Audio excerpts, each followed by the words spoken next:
Few housekeeping reminders before we begin. First, this session is being recorded and will be available soon on the UN Women Asia Pacific YouTube channel. And second, please feel free again to say hi and connect in the chat. But if you do have questions for our speaker later today, please use the Q&A panel, which is somewhere here in our buttons down here on our Zoom call.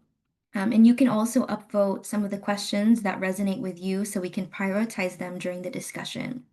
All right, with that out of the way, let's jump into today's session. So today's expert talk shines a spotlight on the UNESCO AI Readiness Assessment Methodology, or RAM for short. RAM is an innovative macro-level tool enabling member states to gauge their preparedness to develop and deploy AI ethically and responsibly, in line with the principles set out in the UNESCO Recommendation on the Ethics of AI.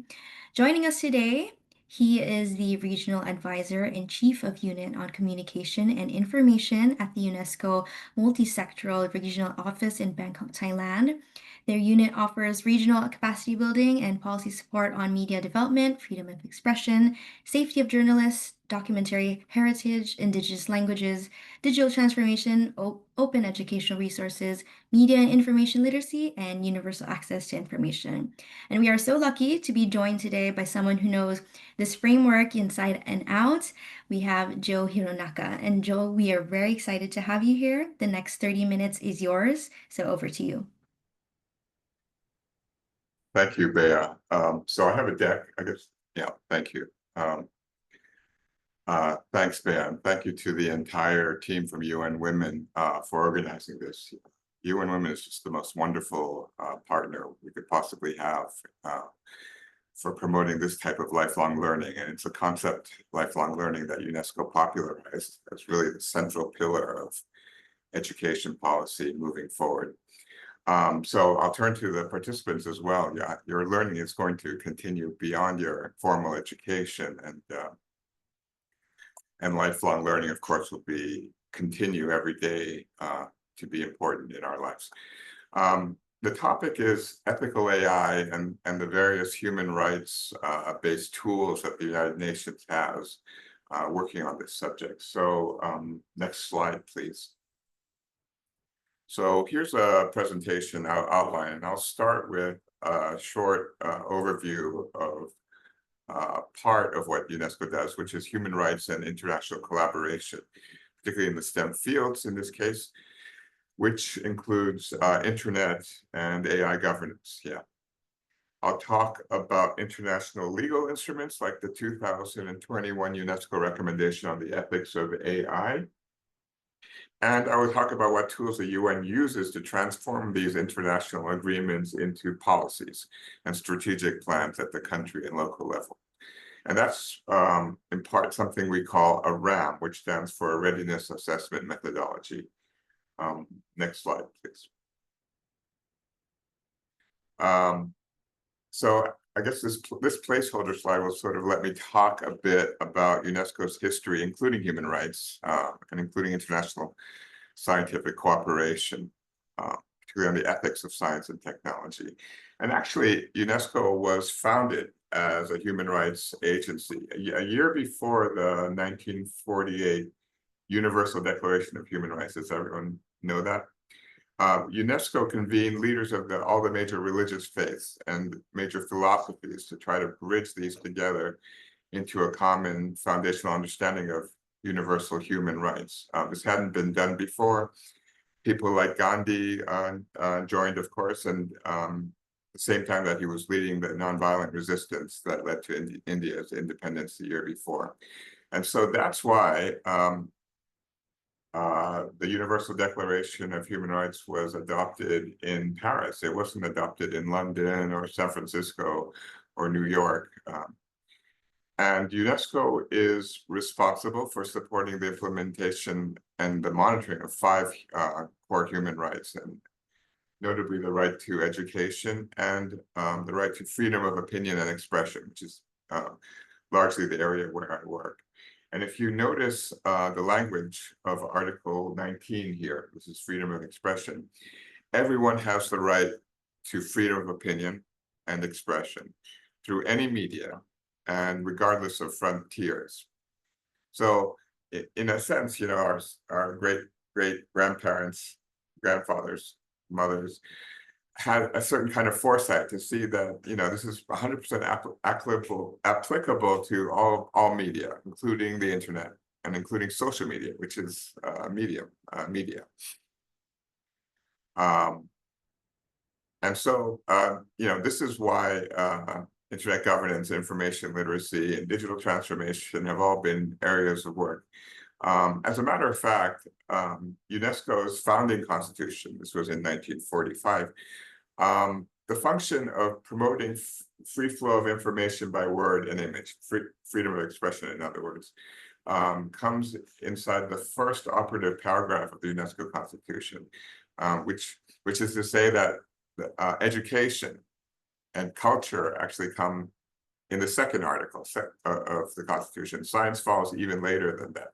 So this is really the core function of UNESCO's work. And I want to make one other point. So next slide, please. Yeah, thank you.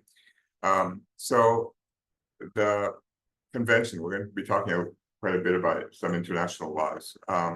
The convention to establish the European Organization for Nuclear Research, CERN, I don't know if you've heard of it, took place at UNESCO and was negotiated through UNESCO. And CERN is pretty important in the physics community. It's, you may have heard of the Higgs boson, or you may have heard of 4 or 5 physicists that became Nobelists, like Carlo Rubio and others. But one thing you might know, or maybe you don't know this, is that the World Wide Web was also, the first World Wide Web page was also developed at CERN for the physics community. And they actually still have that page online if you go there. This is Tim Berners-Lee. And in addition to that, the first touchscreen technology, was invented again at CERN. It was patented at CERN. And if you think about it, like touchscreen and the World Wide Web are basically the 2 killer applications of the smartphones we use today. But they were not invented by someone like Steve Jobs, but actually through international scientific cooperation in the physics community. And similarly, sustainable development was first coined at a science conference at UNESCO for the creation of what we call biosphere reserves. Is there anyone know or not know what a biosphere reserve is? Anyway, it's similar to a UNESCO World Heritage Site, but it's a place where there are human settlements that work on biodiversity conservation and best practices and share them around the world.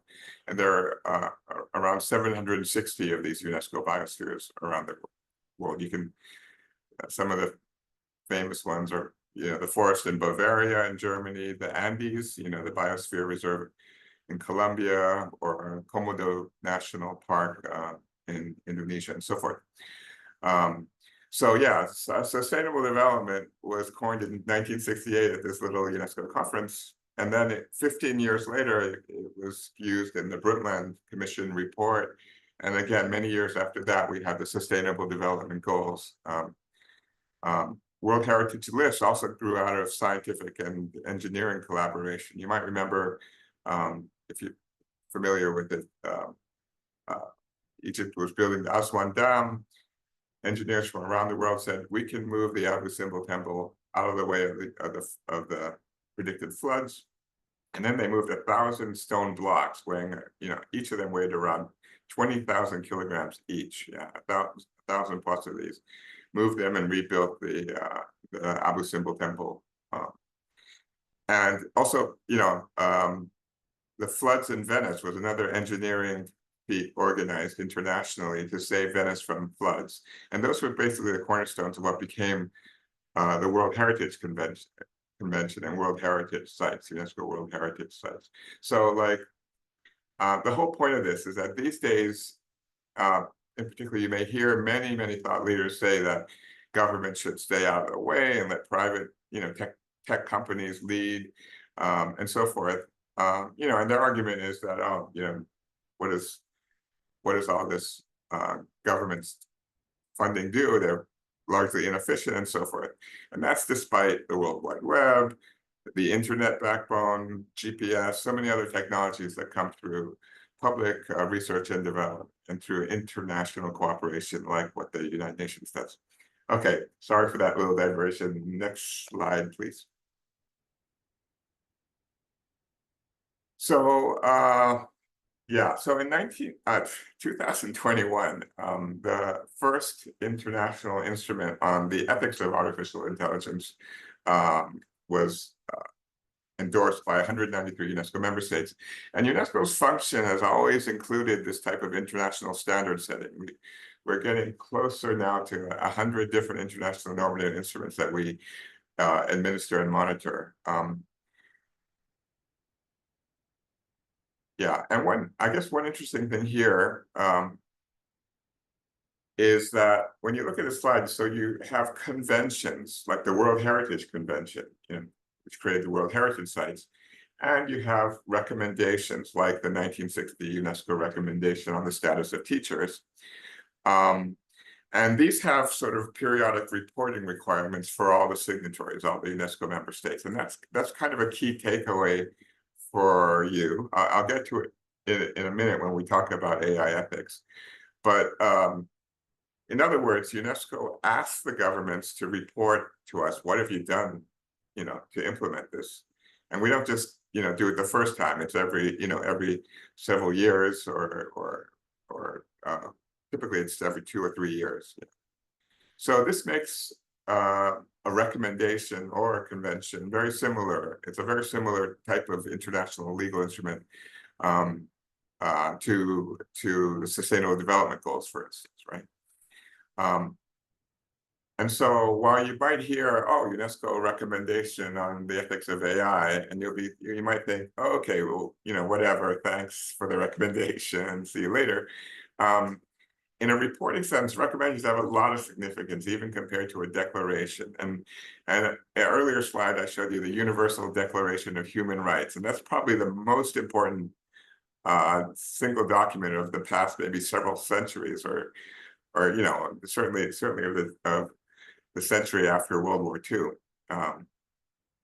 And the reason why that one declaration, the UDHR, is so foundational is not because it was intended to be like a binding instrument, but because it's codified, right, in national laws and many other legally binding treaties. And so that's what we want, the UN and UN Women and UNESCO, which is to guide nationally legal binding norms through multi-stakeholder and inclusive mechanisms, including, of course, gender. Next slide, please. And so, a recommendation is a 2 or 3 year process. And UNESCO member states together developed this normative instrument on the ethics of AI in 2021. I actually just realized when I made this slide last week, that 2 of my closest friends are actually sitting in the back of this, of the screen in the slide. The 2 of my closest knowledge friends, and that's really like the worst place you can sit in a conference, because the camera's on you, like nonstop for like many hours, late into the night. So you can't yawn, you can't look at your phone or whatever. But anyway, that's Ricardo and Claire, my friends. All right, next slide, please. So so some of my friends who are on this call, like Emad, can also attest to this. But if you work at all in sort of ICTs for development, which is a specific field that, let's say, of the United Nations, your job is kind of to have some foresight of technological changes, and we've had a lot of those. We've had blockchain, particularly like decentralized finance, Web3, quantum computing, was claimed quantum supremacy a few years ago. And so basically we have some foresight, and then we kind of wait for the world to change. And often there's quite a bit of hype within that as well. It's not to say that these things, blockchain and so forth, don't ever go anywhere. But there's a difference, isn't there, with AI? Because AI came out around mid-year in 2022. Well, ChatGPT, large language model, came out in 2022, or just around November, so around the middle of the school year. And within months, 70 million people, mostly I would say learners, 70 million downloaded it and started using it in ways that were more advanced than, people like us, people like me at least, who are working at the UN. And same with, like, I don't know if you follow DeepSeek, but within the period of 7 days in January this year, 100 million downloads. So obviously the most downloaded app. So that's kind of the difference. It feels a bit more reactive on the part of the UN, and yet, despite that, you can see that a United Nations normative instrument that took more than 2 years to develop was adopted in 2021, ahead of these large language models. Let's say here. Yeah. Oh, the other thing is that these days when you talk to us people, we're always going to talk about large language models, but I think there's a tendency, even among policymakers, to sort of conflate large language models, ChatGPT, DeepSeek, Gemini, and so forth, with AI at large. And actually, AI, I mean, sometimes it's large language models that are involved in these solutions, but it's a lot more than that. If you think about like protein folding, which is an absolutely novel way to identify medicines or tailor medicines for different individuals. It used to be a process of spectrometry, and then you model things and see if everything fit together. And now you can do things much faster. Same with climate modeling and so forth. So while there are many issues, particularly for UNESCO, to follow when we look at large language models, AI is a little bit more than that. What slide are we on? Let's go to the next slide, please. Yeah, so here are some examples of the readiness assessment methodology. The RAM is a reporting tool for the AI ethics normative instrument that I mentioned. Yeah.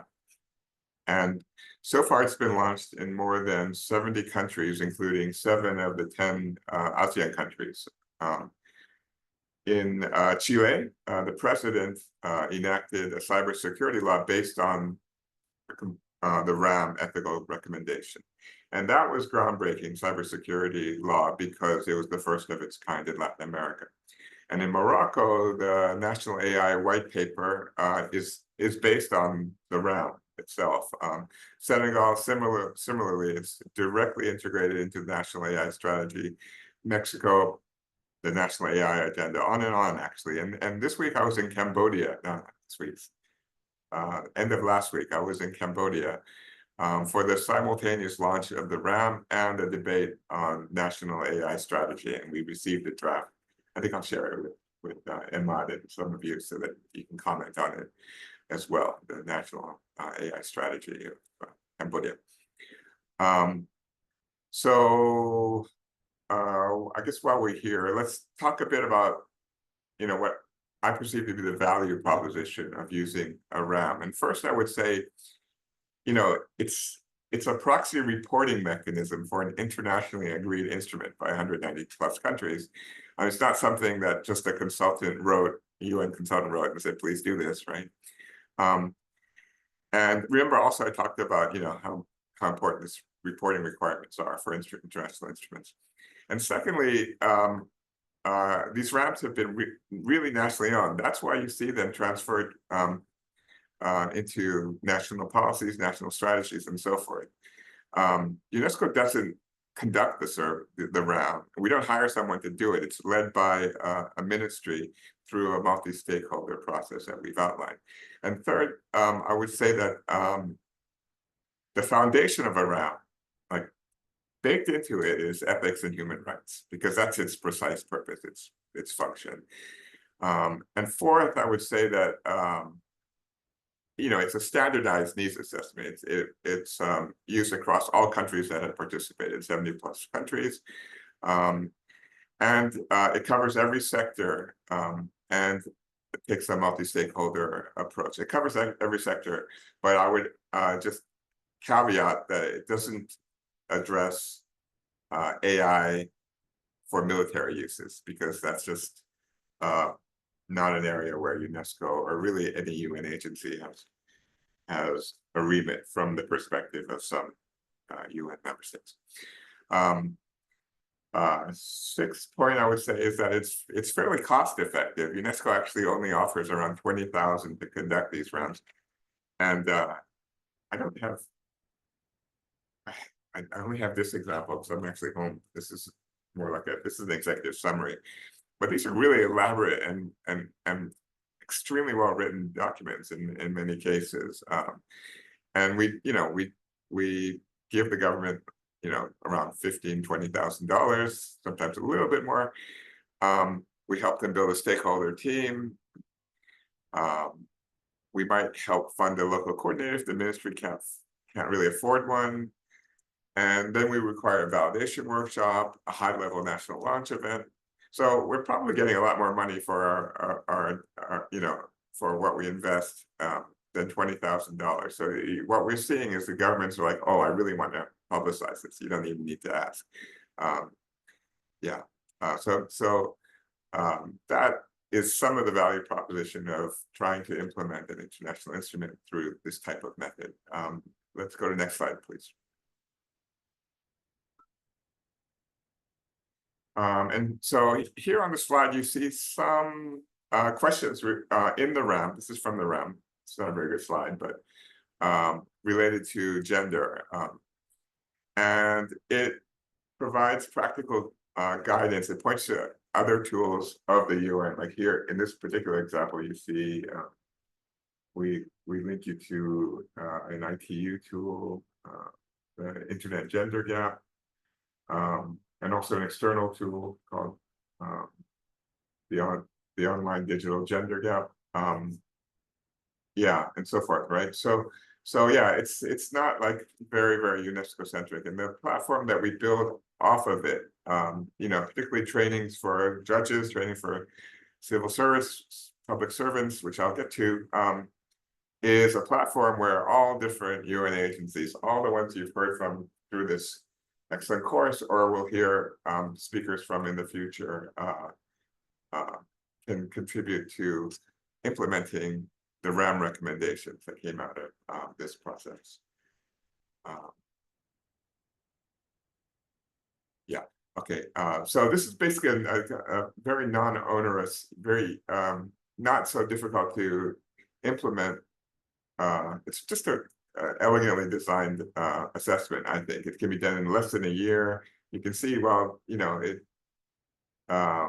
it's only in total anywhere from like 150 to like 175 questions, depending on if you answer some questions and so forth. So if you want to Google RAMs and for your country and look at it and examine it, I welcome you to do that.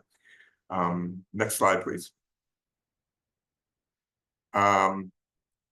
And to support the RAM, UNESCO also offers international experts we've identified on ethics of AI, including this Women for Ethical AI, to support implementation of the RAM, to answer any questions and so forth.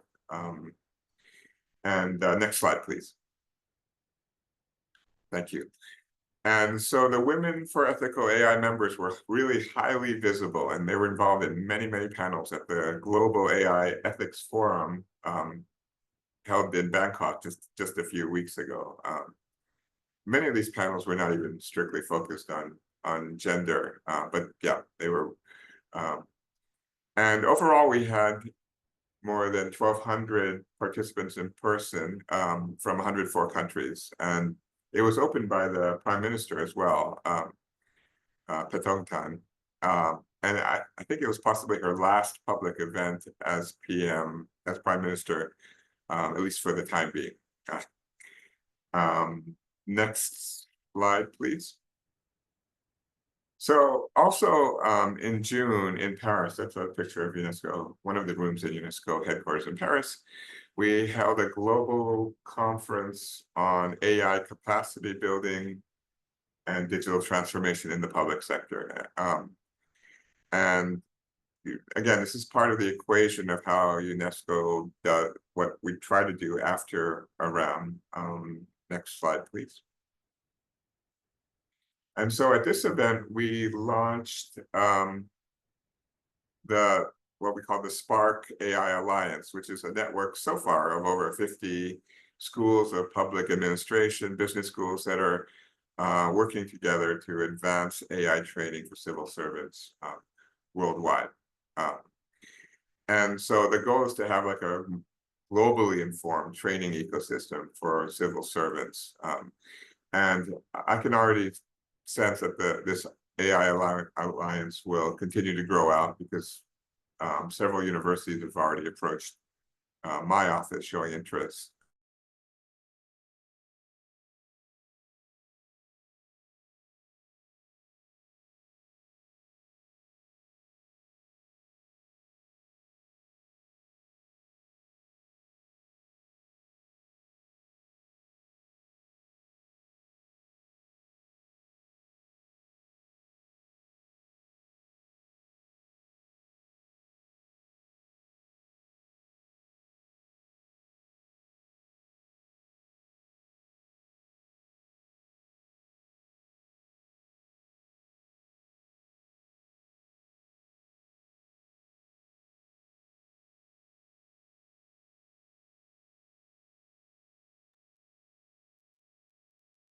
Okay, I think we lost Joe for a second got disconnected, I believe.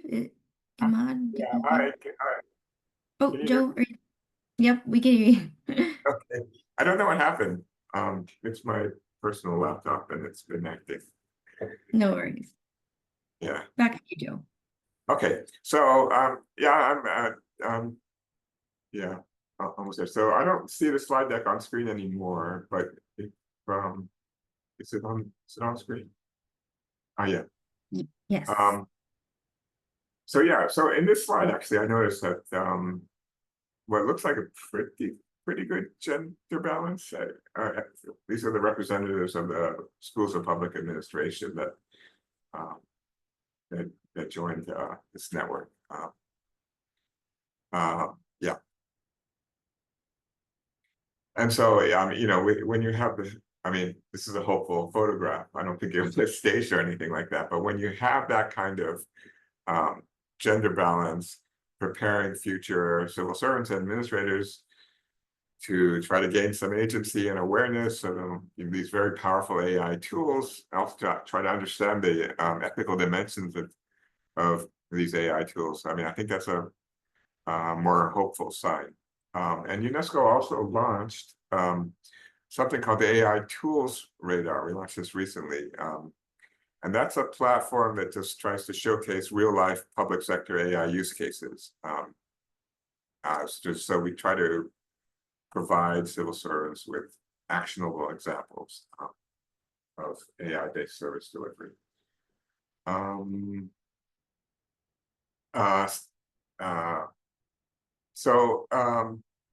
Several years ago, I was involved in this actually. UNESCO, we developed a UNESCO competency framework for AI in the public sector. This was a document that was endorsed by many UN agencies and through something the UN does called the Broadband Commission for Sustainable Development, which is basically a public-private roundtable that includes representatives, typically CEOs, often CEOs of major companies. Microsoft basically pays a lot for hosting it. Facebook is there, and it was the CEO of Nokia that co-sponsored this publication through a working group organized by UNESCO on training competencies for civil servants. And I don't remember what I put as the next slide, but next slide, please. Yeah, so I skipped the contents of that document because maybe this isn't the audience for it. But here, basically, referring to the previous slide, we took that tool and we turned it into a fully fledged training model, similar to the one on the screen, but that's a different one. And then we've contracted with Oxford Business School, the Said Business School of Oxford University, to launch a MOOC so that we can essentially reach all civil servants, ideally.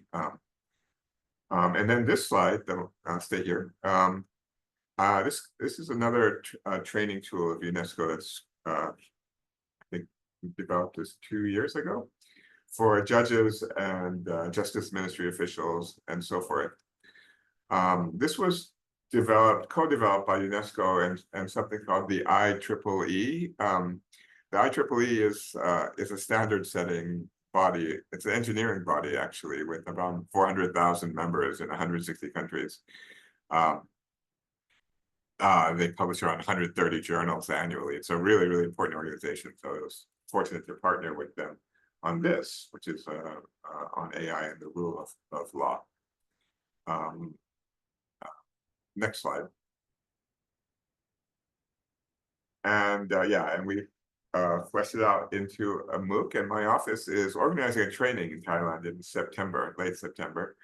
But so far, these trainings in different UNESCO offices have reached around 8,000 judges so far. Is there another slide? Oh, wait, can you go back? It doesn't matter, stay there. Yeah, so I'll also add a few more points, which is, so the Judges Toolkit uses actual and recent as well case law, emerging case laws on all the ethical challenges of deploying AI in the justice system and so forth. And our trainers, who we've identified, provide all the core knowledge of these legal case laws and regulatory issues that touch on AI, using AI as evidence, IP rights, fair use law, effective remedy, privacy, data protection, cybersecurity, so on. So I don't know, maybe if some of the lifelong learners on this call are considering going to law school or studying law, then you might want to sit in on this course as well. Pretty much final slide, I think, is something that just came out. Oh, no, the previous slide, please. Or if not, it's okay. But yeah. Data governance toolkit, that's again a new product from the Broadband Commission, and in this instance we proposed it, and ITU, UNDP, and African Union co-chaired this working group. The working group lasts around almost a year, and then we launched it this week at the Summit on the Information Society, which is an internet governance type of forum that meets every year in Geneva, and this year's a high-level one because they're preparing for SDG review and many other issues in internet governance. Anything else to say there? Okay, and next slide, please. This is the guidelines for the governance of digital platforms, and by digital platforms we mean like Google, but we basically mean social media. This is not a UNESCO like normative instrument, like one of those recommendations or conventions or so forth, right? But it was an incredibly thorough and long multi-stakeholder process. We received 10,000 different written comments from 134 countries, and these written comments are not just, as I said, mostly not just these random things, but from the position of different NGOs and CSOs and so forth. 10,000, yeah. And this is a very activist community, and trying to find that balancing act between freedom of expression and some form of effective and accountable regulation. And yeah, in practice, so we try to get these social media companies to conduct human rights due diligences for different specific cases, particularly after a post natural disaster or in crisis contexts where there's quite a risk of amplifying disinformation, misinformation, hate speech, and so forth. So I think I can stop there if there are any questions. And I feel like there may be other people on this call, like I know that Emad, my friend Emad is on the call, but if there may be others that can answer questions better than I can. But thank you so much for your attention. Thank you for spending this time on this type of call. Really, really uh, am full of admiration for you. You're doing that much more than my doing this. Yeah. Definitely. Well, we really appreciate you taking the time to be part of our session today. We do have few questions actually, and we do have somebody's hand raised right now, so I'll send it over to them first. So, Iman, would you like to unmute yourself? Hi, can you guys hear me? Yes, we can. Hi, thank you everybody, and thank you, Joe, for the insightful talk. I had like kind of a technical question, Joe. So, if I'm from Pakistan, firstly, and I work with the Human Rights Ministry. So my question was that if we were to trigger a RAM assessment in Pakistan, would we be reaching out to the UNESCO regional office, or the country office has this mandate? Kind of wondering what the process is to get this situation started. Thank you. Should I answer that, or should we take several questions? Well, I'll just answer that for everyone. Thank you for that question. And if anyone has a similar question, I would respond the same way. But if you want to do a RAM, you're going to be able to do a RAM.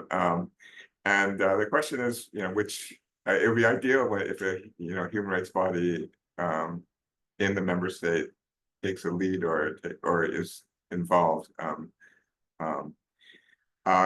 You would contact UNESCO Delhi office, but I can help you, so I'll just put my email in the chat, right? Or maybe it's on a slide.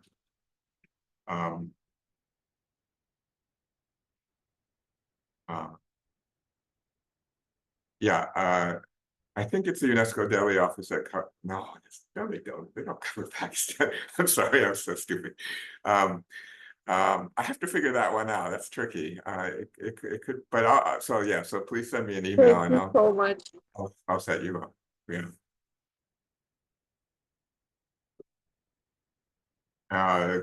All right. Thank you, Aman, for the question. And thank you, Joe, and feel free to find his email in the chat. So we do have a few questions in our Q&A box. So one question it asked, RAM is built on a multi-stakeholder model. How can youth meaningfully contribute to the RAM process, not just as observers, but as co-creators of ethical AI policy in their countries? Yeah,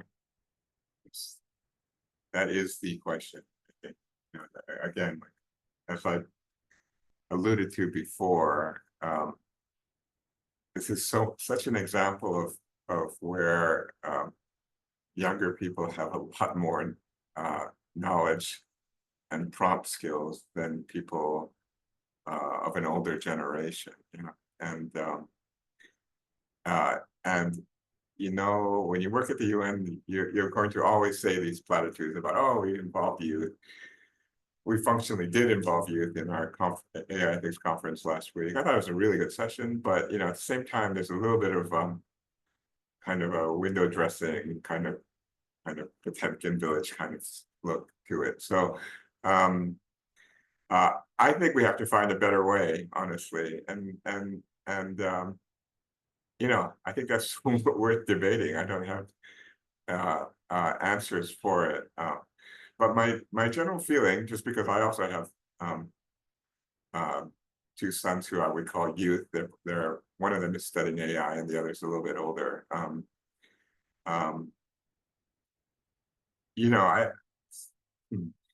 mean, my perspective, because we've gone through a lot in the last year. I mean, others on this call can confirm it, but we went through the hallucinations. We went through this whole debate of plagiarism. We went through this whole debate of you know, how AI is sort of cannibalizing itself and dumbing itself down.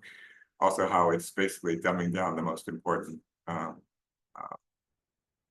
human aspects of learning.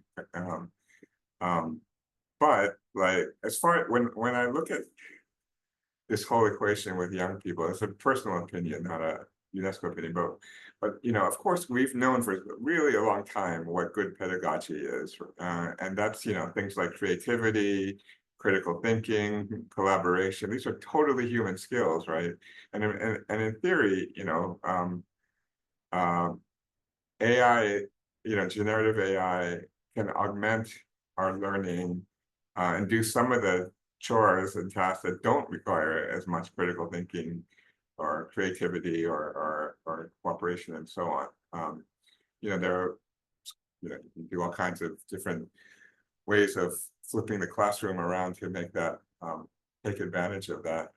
I prefer that students have a total sense of agency, as well as critical thinking and a human rights knowledge when they approach AI. But I, you know, and you know, schools need to tell young people what they can do with AI and what they can't do. The boundaries have to be clear, but you know, the whole plagiarism debate, it's over. I mean, we've lost it. So, you know, there's no point in, I don't think it's beneficial personally for banning it or anything draconian of that nature. Yeah.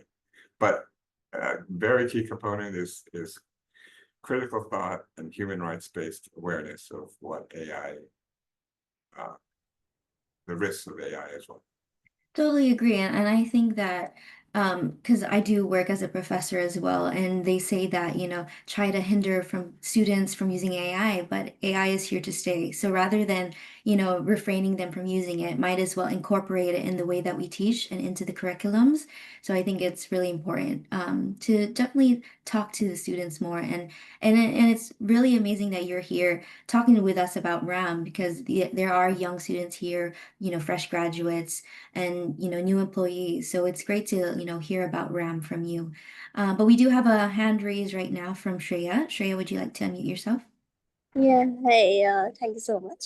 I'm from India, and my question is, when you talk about countries' readiness, how does UNESCO ensure that countries with very varying capabilities when it comes to even access to AI and AI infrastructure are actually utilizing AI? Because when I look at a country like India, we have all kinds of paradigms of access. Like, for example, if I am a university student, I would have access to certain resources that someone in a local rural school will absolutely not. And I'm talking about the student structure, but in general, this also applies to the governance bodies. My state government would have access to something that a local municipal corporation would not, and AI is not waiting for anyone. So, how do we ensure that there's at least some parity in its implementation on ground? And a great question. Thank you very much. Yeah, I'd like to reflect on it before I really answer, but you know, the curious thing about AI, of course, and it's not a permanent thing, but the cost is being borne by mainly by private companies. I mean, the cost is being borne by all of us, because so many of these data centers are being built near the equator rather than, you know, in the poles, where they might be a little bit more, you know, consume less consume energy more efficiently. But my general view, because, you know, up to now, we, the UN, especially the people that have worked on, you know, ICT for development, the debate has always been about connecting that last mile or connecting that school and so forth. And that's all great. And then smartphones came along, they became more and more affordable, ubiquitous, and so on. But people can access AI. They actually can, right? You know, DeepSeek in principle could even fit on a, I mean, it can be localized, which would make it a lot safer for one thing, but with not a lot of RAM and so forth. And I think a lot of other companies are had in parallel been moving in that direction, whether it's Meta or Apple and so forth. So I don't know how long this space will last, where companies, like a company like ChatGPT, I think, I mean, I read somewhere they've passed over 100 billion in subscription revenue, and they're still losing money. They're the ones losing money. We're the ones getting it for free. I just think we have to have patterns of knowledge, like each time we use large language model is 10 times the energy consumption of a Google search, approximately. It's like this is an audience, I'm sure, of very, very, very educated people.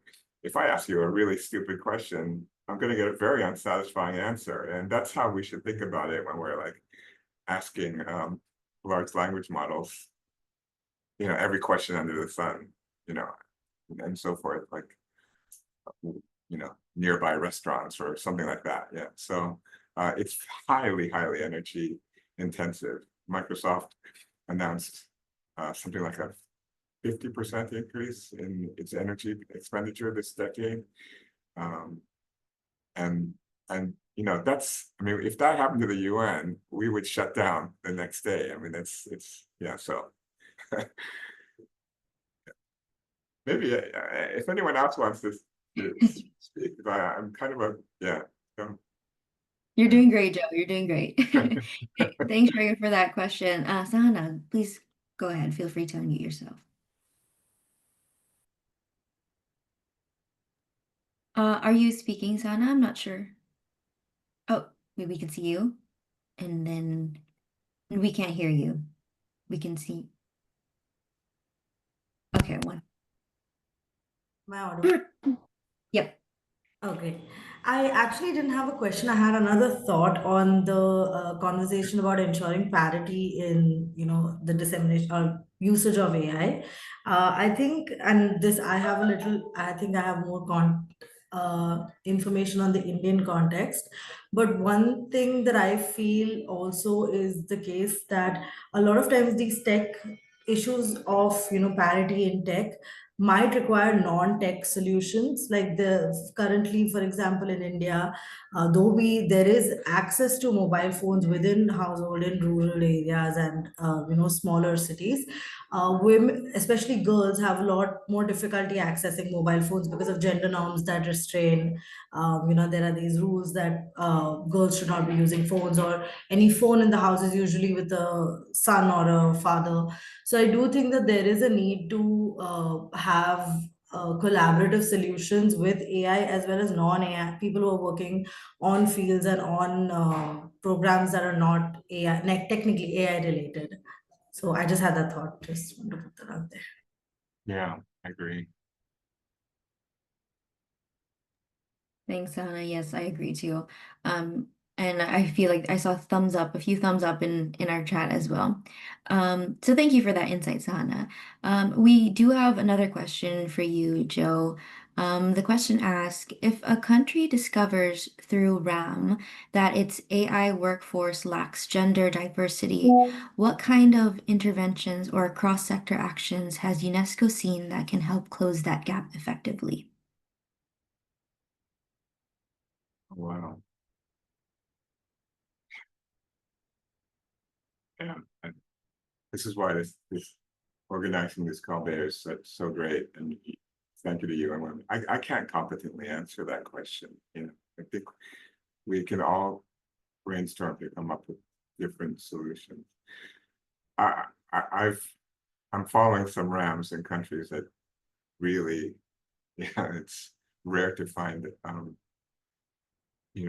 women involved in the in the RAM, and in the region where I principally work, which is sort of the ASEAN countries, there are some countries that are actually quite a bit outperforming the European countries, or what basically the OECD DAC countries in women in STEM.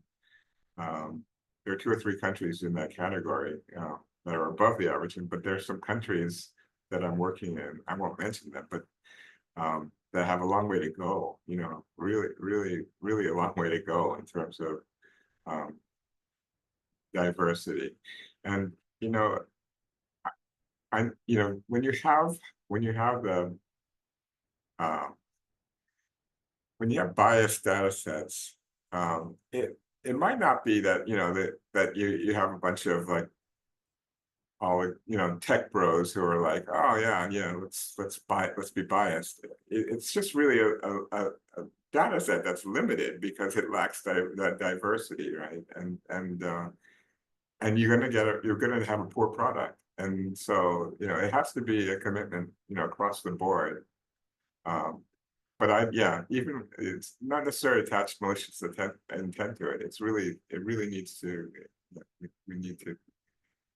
Let's put UN women in the lead. You have. Yeah, I mean, Iman, can we do something about that? I mean, I know you have incredibly good people with working in way more knowledge on AI than I have. That's for sure. Well, we're counting on the AI school participant to do all of the solutions. The thing with all of those conversations and the questions that they are very early. There's those discussions, and I'm super happy to have all of those amazing questions, because those are not questions that is being asked in the debates about AI in the national level. And probably when you go and read the RAM reports from the countries that you'll see less and less, conversation about gender. And I think this is why it is really important to have a group of people, have more feminist AI, advocate that can ask those tough questions, but also push the stakeholders in the national level, or even those who are designing solutions for AI, to consider gender, to consider women and girls in every aspect of the conversation. And that's not going to happen unless there are women and girls on the table of discussion, on those prepared, on this assessment, and those solutions, on finding also ideas. And I'm hoping that everyone invest in preparing or having a space for women and girls, and solution development and preparedness and the decision making, at least to have that perspective integrated in every aspect. So that question will be back to all of the participants of the AI school to also suggest solutions by the end of the school. Back to you, Bea. Thanks, Iman, for sharing that insight. And I wanted to relate what you mentioned to a comment that was sent in the Q&A box. And they mentioned that they wanted to add that AI engineering and the requisite fields like computer science and math remain extremely hostile to women and girls. Teachers still shamelessly favor boys while discouraging or even scaring girls away. Employers try very hard to peddle women out of the technical roles and into stereotypical feminine serving roles. And don't get me started on what queer or disabled or any type of minority groups have to deal with. And I think that's why we have conversations like this, and definitely RAM, to definitely help, find those blind spots or find those biases in the systems of AI. And I definitely agree with the comment that May mentioned. Not everywhere is the same. So I hopefully with RAM on our side, we can, kind of fill in those gaps and encourage more women and those from the LGBTQ plus community to join, right? And Joe, we have a few more questions, if you may, would like to answer. We have one question they ask. My question was around much of the world's AI infrastructure being shaped by big tech companies, usually in global north. For countries in the global south, this often means limited control over their own data and digital futures. How do you think UNESCO's RAM can help ensure that these countries can build AI systems that reflect their own values and needs without becoming very overly dependent on external actors?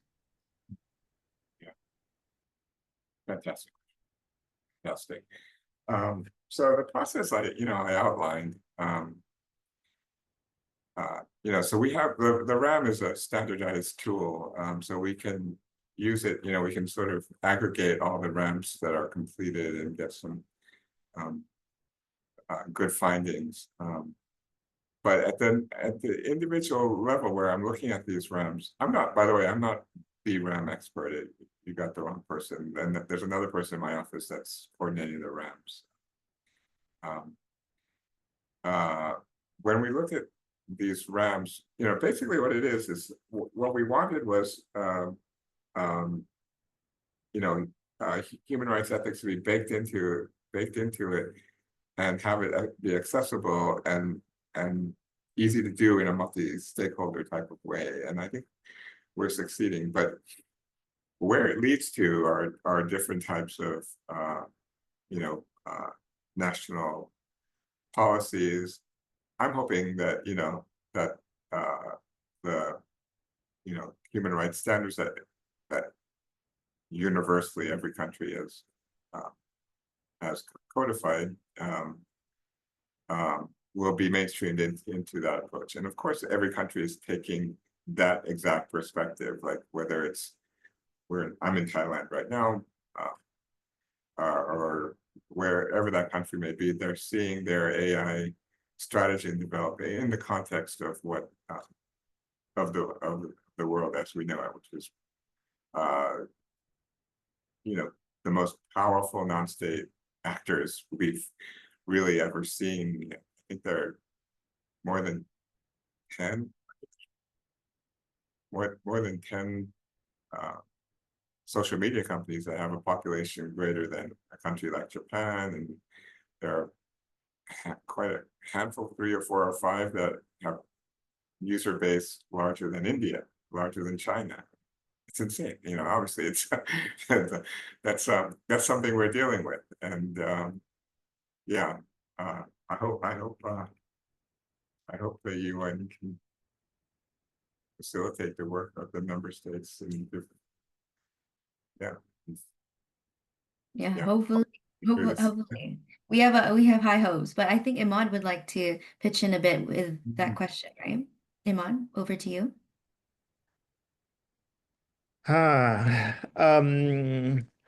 Yeah, it's a tough question, I think, and the answer will be even different for every country and every context. So I think one of the great things about those assessment, it gives you a unique view of where you're at, and what to do about it. And when you look into all of the different RAMS results, you'll see how unique every country, with its economy, with its education, with its preparedness, with how much it's historically have invested in their civil servants or infrastructures. And I think that's what gives them an idea of where you're at and what you need to do. And I think having an inclusive conversation with also those groups that is less represented and where the question is being asked, because AI is affecting everything, almost from education to health to even social norm to technology facilitated violence to e-governance. And so it's not just a sector, it's not just a technology thing, it's re-changing the workplace. We've seen with the conversation we had with LinkedIn how they are also changing jobs. So, and that will be affecting people regardless if we like it or not. It's the thing with every technological revolution that happens. The thing is that right now we have a transition period where like things are figured it out and countries can have a little bit of a say of what's happening. But if we leave that fast train of AI development within only the private sector that is like steering it, and then public sector have less and less capabilities to catch up with how it's evolving, then a lot of people will be falling in the cracks of the digital gap. And those who really were in the digital gap and has less access to technologies, less access to services, will be way behind. And especially those groups are mostly women and girls. So I think I'm hopeful. This is like a critical time So if you can influence the process right now, you will have way chances to influence the whole sector in the future. But if we leave that conversation, if we don't make our voices louder at this moment, while policies are being written, regulations are being drafted, tech companies still listen and care about what people are saying. We've seen how in the past 2 years, all of those, GPTs and AI platforms have actually adapted and managed to put more filters against, gender biases. 2 years ago when Gen AI came out, you can ask for a sexist joke. Now, if you do, you might be kicked out of the platform because it can identify or it can put guardrails and safety measures that can actually become better than the old style search engines. You can still find the sexist jokes or stereotyping or others all over the internet. This is what we inherited of a long time of gender inequality, and no one was vetting this. But with AI, maybe it would have a chance to actually change that risk and injustice to an opportunity if we influence it right. So I think we'll be off the hour, and I know that Joe is also having a flight to catch this afternoon. We're so grateful to have you, Joe, with us and really steering this conversation and adding so much to our thinking and planning within the AI school. You got us inspired to focus on a lot of many different topics, and probably will need to touch base again with you and pull your thinking around some of the ideas that will come out from the participants. We're always grateful for your support and being available with us. Back to you, Bea, for closing. Thank you, Ahmad. And with the whole thing that you said, I think I'd like to say, if you don't start now, you'll never know the difference that you'll make. And, that brings us to the end of today's expert talk. Joe, would you like to share a last message you'd like to leave with our participants today? No, not really, actually. I know I'll be working closely with UN Women, with Ahmad, and I'm really looking forward to it going forward. I did leave my email, and if anyone has a round question, I'll be happy to facilitate forward and engage with you. But thank you for giving your time to this. Thank you very much for Thank your you time. very much, Joe. So on behalf of UN Women and the AI School Steering Committee, a huge thank you to our speaker, Joe, and to all of you who joined us live today. As mentioned, the session recording will be shared soon with all AI school participants and will also be available on the UN Women Asia Pacific YouTube channel. And if you do have any comments or more insights you'd like to share about today's session, please feel free to share with us in our Google Classroom. And of course, send an email to Joe. But everyone take care, and thanks again to Joe, and thanks everyone, and see you all at our next expert talk. Bye all. Thank you, Joe. Thanks everyone. Man. Have a safe travel, Joe. Yeah. Bye everyone.